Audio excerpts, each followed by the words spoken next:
Well, hello, it's Bruce Williams again, and today I'm happy to present the last lecture in my series on the selected gross pathology of the reproductive tract. We're going to talk about the diseases of the mammary gland. As I do at the beginning of all of my lectures, I want to thank those friends and colleagues who have provided me images over the years, either directly or through online collections, which allow me to put these lectures together. There appears to be a plan for everything, and if you look closely and count the mammary glands of most species, you'll be very close to the amount of offspring that they would have at one time, plus one, give or take.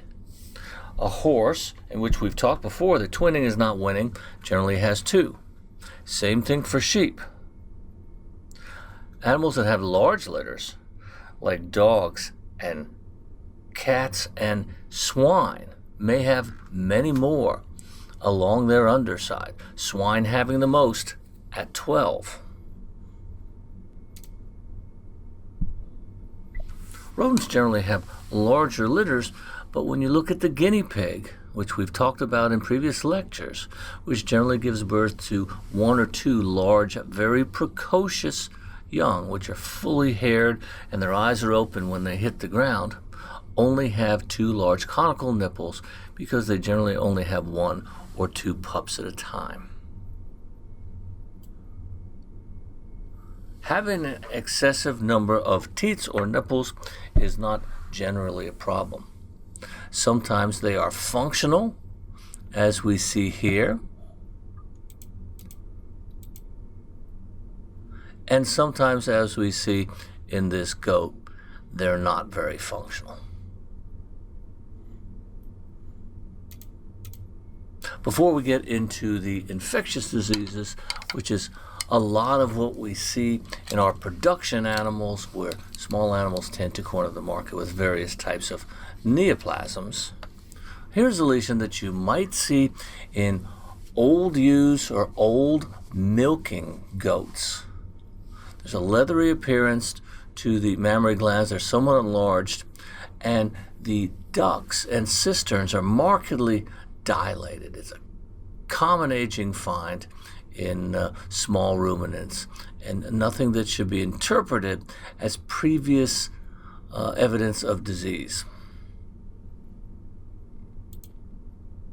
Okay, let's look at some of the viral diseases. When I talk about infectious agents, I like to start with the viruses, go to the bacteria, and then go to the fungi. And that's what we're going to do here with the mammary gland. There aren't a lot of viruses that affect the mammary gland or the teats.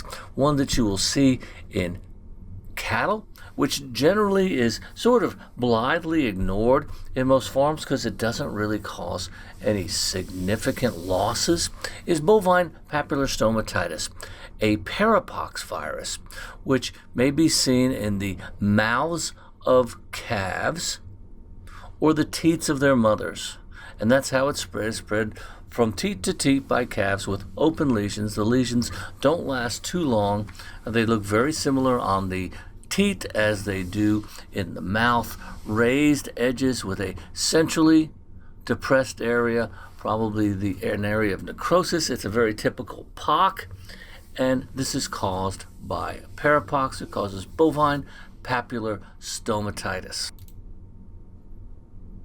Here's another parapox, which you may see in any of the poorly haired skin or mucous membranes of sheep. This is parapox once again. If you take a look at some of these lesions, you have a raised outer ring of cells that are proliferating in response to viral infection, and then the older cells are in the center. They're necrotic because of the cytopathic effects of this parapox virus. And this is one that's not specific for the mammary gland, but it's a poorly haired area and susceptible to that particular disease. There are a number of scabby viral diseases that you can see on the teats of cattle. Bovine papillomavirus numbers 3, 4, and 6 can certainly do something like that.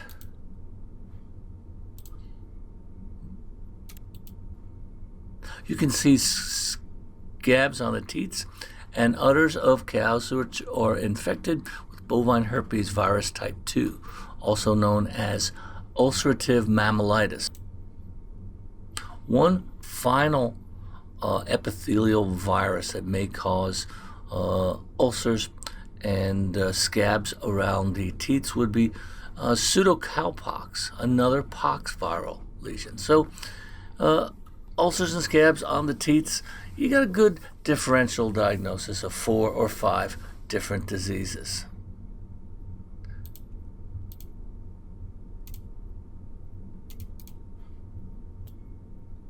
Not a large number of viruses directly affect the mammary gland. In goats and sometimes in sheep, the retrovirus that causes caprine arthritis encephalitis virus, it causes a range of disease, including nervous system disease in very young animals. In older animals, you may see diseases that affect the joints, that affect the lungs, and in milking animals, the presence of the retrovirus may cause large, firm udders in goats especially, and also in sheep. You can see that these udders are extremely large. If you felt them, they would be hard as a rock. And histologic sections are actually not that different than the lesions that are caused by this virus in the lung as well. You will see a lot of fibrosis, and you will also see the presence of profound lymphoid nodules. So it's a chronic lymphocytic or lymphofollicular mastitis, another target for this endogenous retrovirus. It's also thought that it might affect sheep as well. One more virus. Once again, the haired areas of the sheep will be susceptible to these large, somewhat erythematous, often painful lesions caused by sheeppox virus. And I think if you look closely, we can see a couple of lesions that appear to be more typical pox. These lesions often don't have a lot of central necrosis, but sheeppox would be another virus that may potentially be found in the vicinity of the mammary gland. Let's move on to some of the bacterial infections.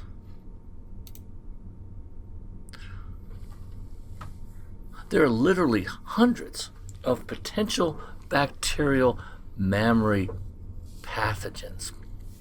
But one concept that's very important to remember is that most of these pathogens are ascending infections. They come in through the teat canal. Remember, whenever we milk animals, if we don't wash the teats carefully or we wash them with contaminated materials, it may be the milker himself or herself that causes the infection.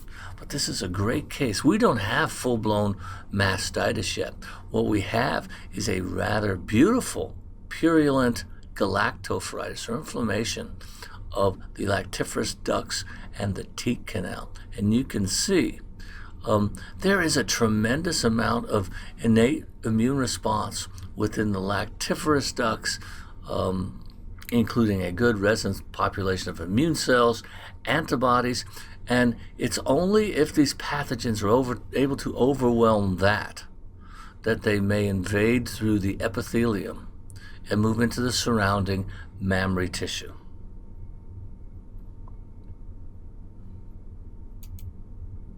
As we said before, there are literally thousands of potential pathogens, most coming up through the duct, and you can often isolate just about anything, things that you would think that would be in close and common contact to the mammary glands of cattle and ruminants.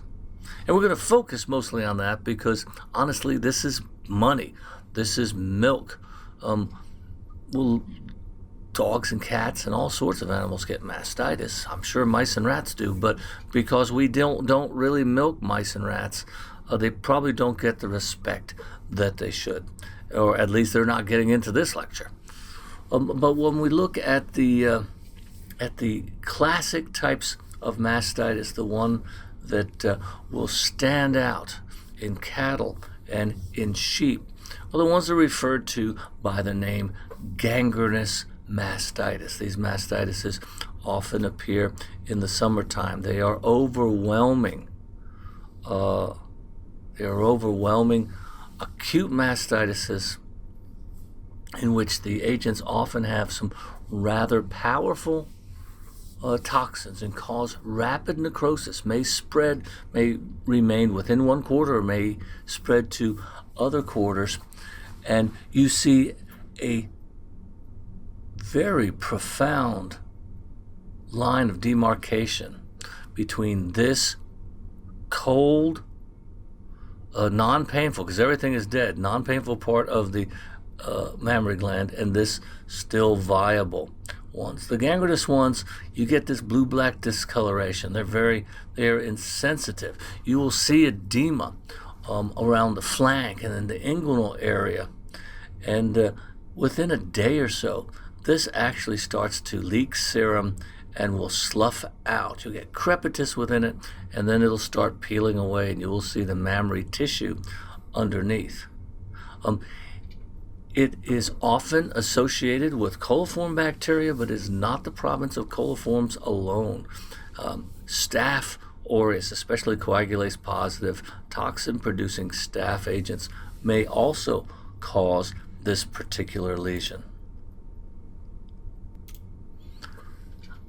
There are a number of other causes that may predispose to the development of this, including underfeeding the ewe or having more than one animal sucking at the bag, or over-vigorous sucking by the lambs.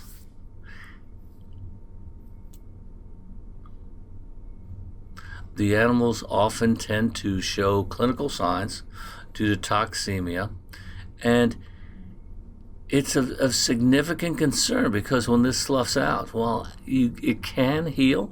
You can get granulation tissue. This is not an animal that is probably going to be a productive member of the herd if it survives.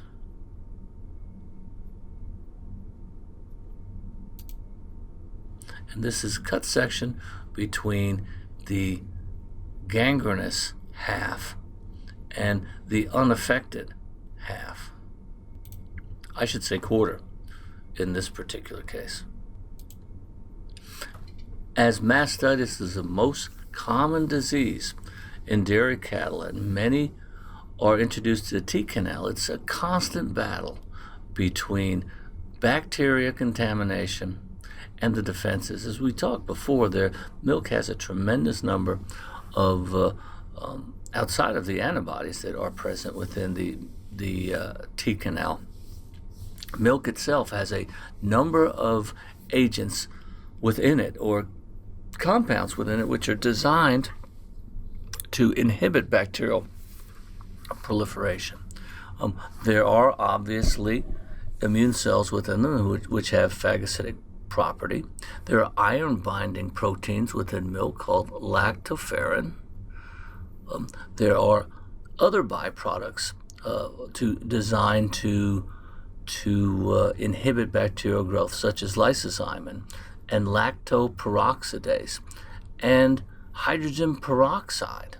All of these are present in low concentrations in milk to try to prevent bacterial colonization.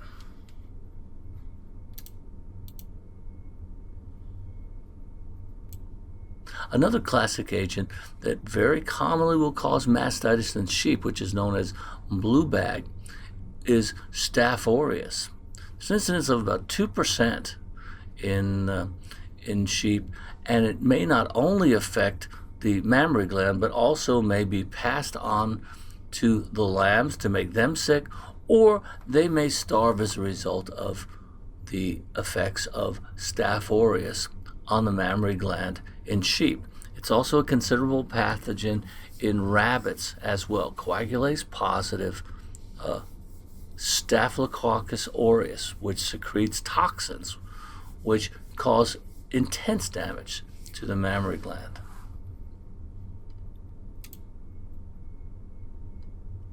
You may see abscesses within mammary glands and not just tissue necrosis.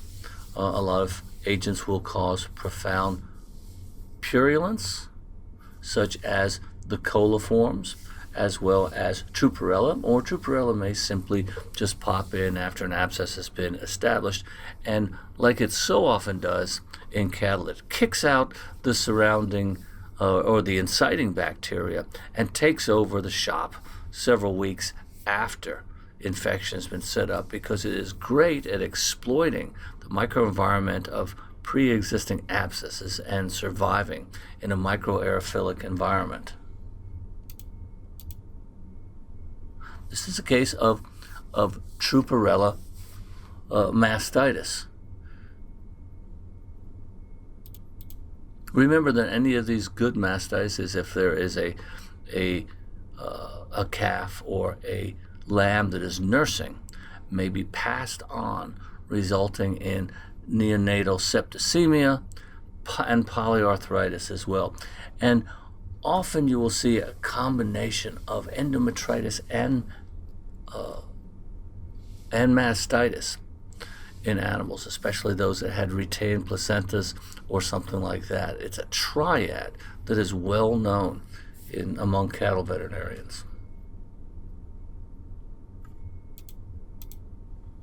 Here's another slightly more well-established Truparella mastitis right here. Now, not every animal dies of acute mastitis.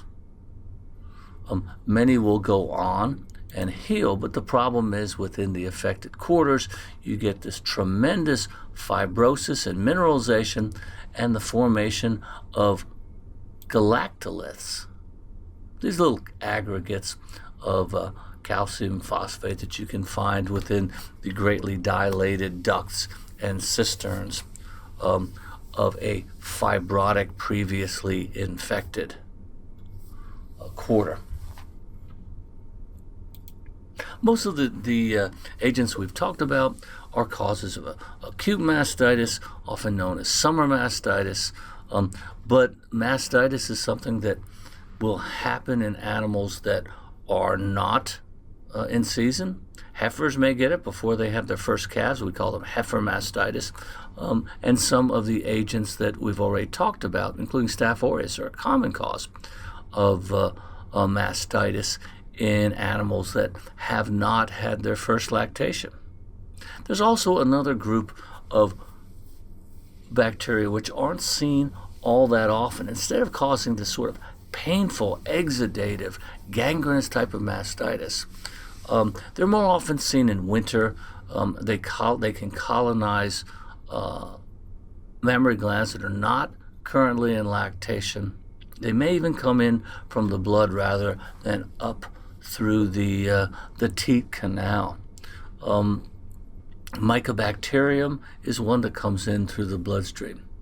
Nocardia is another one, a higher bacteria, where you will see a very hard, indurated udder. It may be one quarter, it may be the entire one, but these are ones that often come in off of the milking season.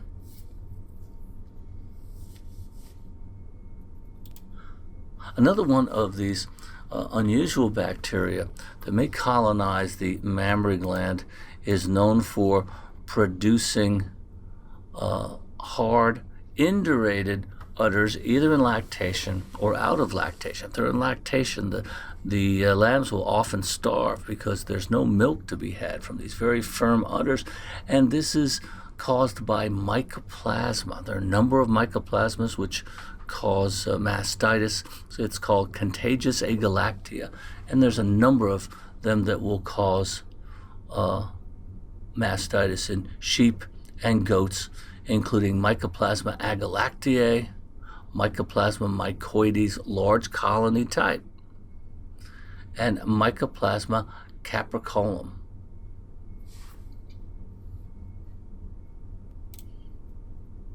It does cause a number of other syndromes, like Mycoplasma will do, often causing a polyarthritis and synovitis. And after infection, the udder changes markedly and very quickly. Initially, it's hot and swollen, and the milk has a greenish-yellow consistency and becomes lumpy. And then quickly, lactation will diminish, and the udder will become very fibrotic. And about half of these infections with Mycoplasma, you'll also see conjunctivitis.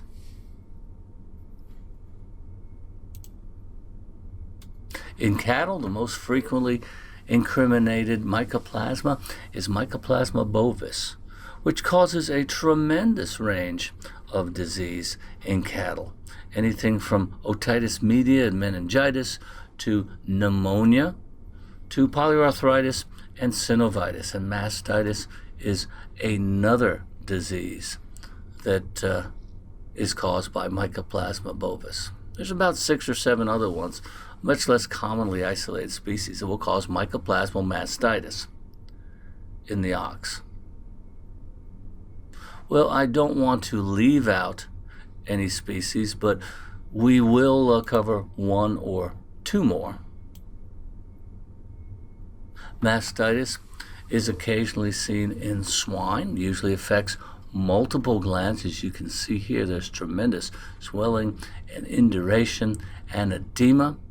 And many pathogens have been identified, including coliforms like E. coli and Klebsiella, Citrobacter, Staph, Pseudomonas, Enterobacter, a wide range of pathogens. And these pigs will let their litter starve. They don't want, of course, they don't want to be nursed on, so they will deny the piglets access by lying on the mammary glands. And this can be a life-threatening potential syndrome as a result of bacterial infection and absorption of the toxins.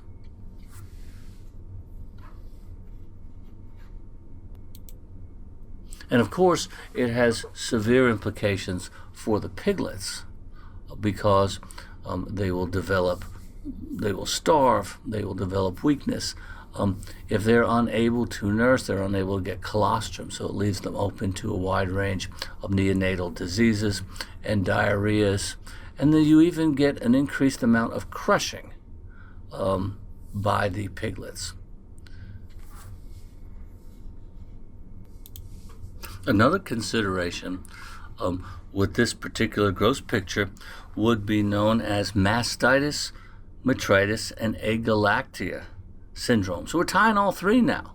And this is a disease in which the sows show a vaginal discharge associated with redness. And there is lactation failure, and nobody really knows what causes that. It's not one particular agent. It's probably a mix and a multifactorial syndrome of genetics and environmental factors. Mastitis, metritis, and agalactia syndrome. Can I talk about mastitis in dogs and cats? I could. It's not that much different than what we've talked about in other animal species. Staph, strep, coliform. This particular animal had a concurrent pyometra. So the connection between mammary gland and uterus is a valid one in multiple species.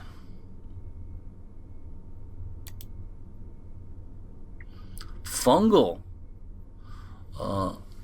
mastitis is another possibility in cattle and sheep. It is generally brought in through the vasculature, as many fungal lesions are. You will see multifocal areas of hemorrhage and necrosis, often due to the thrombosis of draining vessels. And then the presence of the necrosis and the presence of the fungal hyphae will recruit large numbers of inflammatory cells, resulting in sort of a hemorrhagic melting mess in the affected gland. Okay, so we've covered most of the causes of mastitis, or at least touched on quite a few, and remember, there are hundreds of them. So you're going to culture what you are going to culture, and if you wait too long and you're dealing with a cow, you're probably going to culture Truparella. Let's look at some of the lesions that cause excessive growth of the mammary glands. This is a dog, and this dog has a inhibin-secreting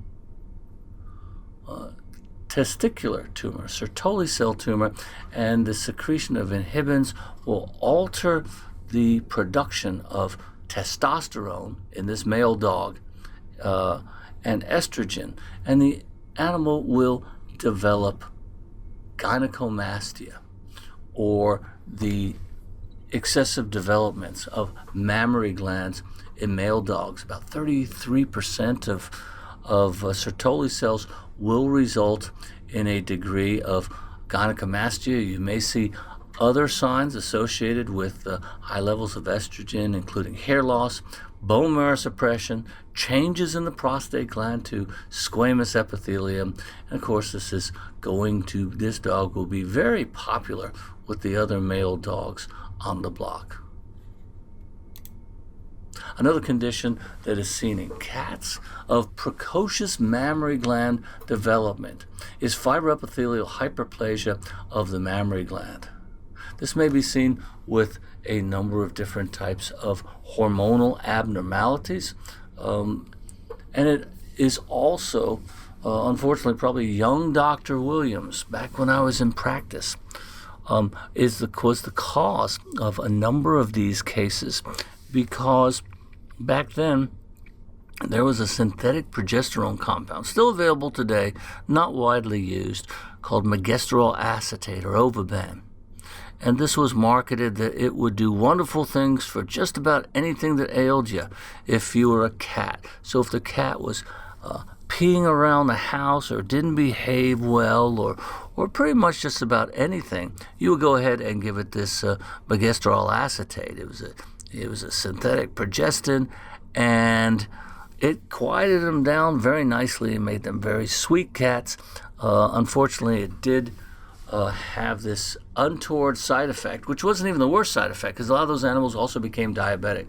But the synthetic progesterones will cause mammary gland development. And if you look at it, you think, oh my God, it's just gigantic tumors, but it's not. It's a proliferation of very normal glands, and then there's a proliferation of the myoepithelium around it, and it causes these nodules.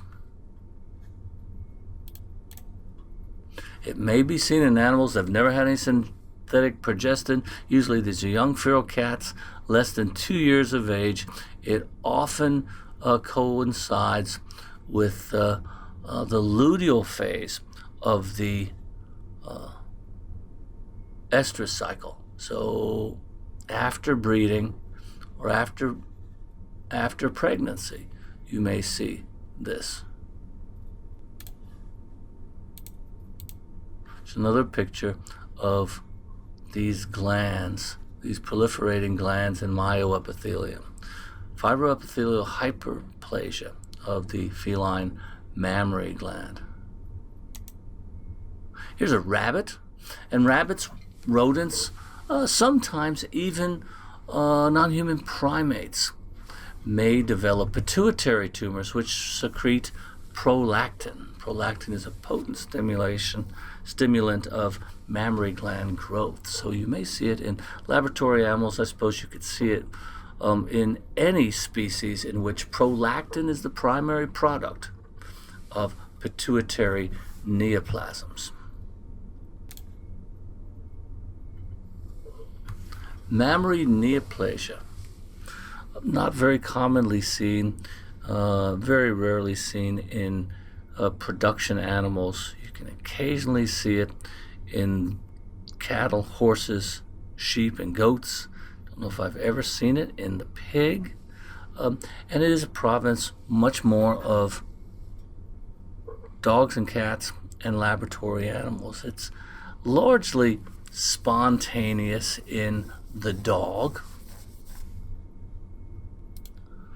but there is often a strong connection between the age of spaying and neutering and the development of mammary gland tumors. Animals that are spayed early have a lesser chance of developing neoplasms. The classification of these neoplasms changes radically over time, with up to 17 or 18 different histologic classifications, many of which don't mean that much in terms of prognosis. That's an area of a lot of publication, a lot of controversy right now, which eventually will get sorted out as we have some very good groups working on that. From a gross perspective, I really can't tell a benign mixed mammary tumor, which is what this is. These are the ones that have cartilage and bone. They're not infiltrative. This animal probably has several tumors, which is not common. The presence of multiple neoplasms often means multiple different diagnoses. You might have a malignancy in there with a bunch of benign tumors, or they might be benign and of different types. But the gross aspect generally has very little import in the diagnosis of these neoplasms. Take them off, send them out for somebody to look at under the microscope. Here's a benign mixed mammary tumor. This one is large, it is ulcerated, it has extended down into the perineal area. I think that you could probably say that this is a malignancy, but I've seen some really huge mixed mammary tumors which were ulcerated on the surface because they kept getting scooted along the ground. So I try not to prognosticate on the gross appearance of these tumors because there's a chance that you could be wrong on that. One thing that we can certainly say, though, is the incidence of tumors will increase in animals that are intact or have only recently been spayed, and that these tumors have a marked predilection to metastasize to viscera, especially the lungs. When we talk about mammary neoplasia in laboratory rodents, it is one of the most common neoplasms in rats and mice. In mice, they are the result of infection with mouse mammary tumor virus. It is a endogenous retrovirus that used to be transmitted horizontally, but is no longer anymore, but it is so ingrained in the mouse genome that it makes mammary tumors still a very common part of dealing with aging mice in many strains. The neoplasms tend to be malignant, whereas on the other side of the house, in rats, the vast majority of rat mammary tumors are benign, even though they may be absolutely huge. Here's a rat with a really large neoplasm.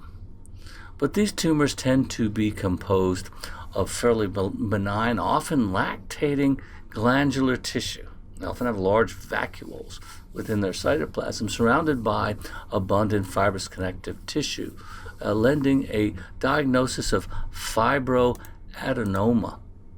They're hard, but they do not infiltrate, they do not metastasize. About 85% of tumors in rats are fibroadenomas and very amenable to surgical removal. Well, that covers the mammary gland, at least from a gross perspective. And like all of the other lectures I give, we focus on the gross here. But the prudent pathologist in this day and age would never allow any dust to collect on their microscope. All of these lesions that I've shown you in these lectures and all the others should always be cut in and evaluated under the microscope to ensure that our diagnoses are of the highest quality.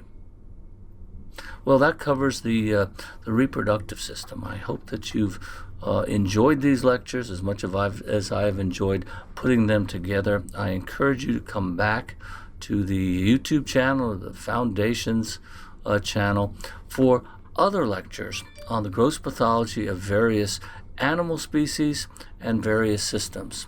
And I hope you have a great day.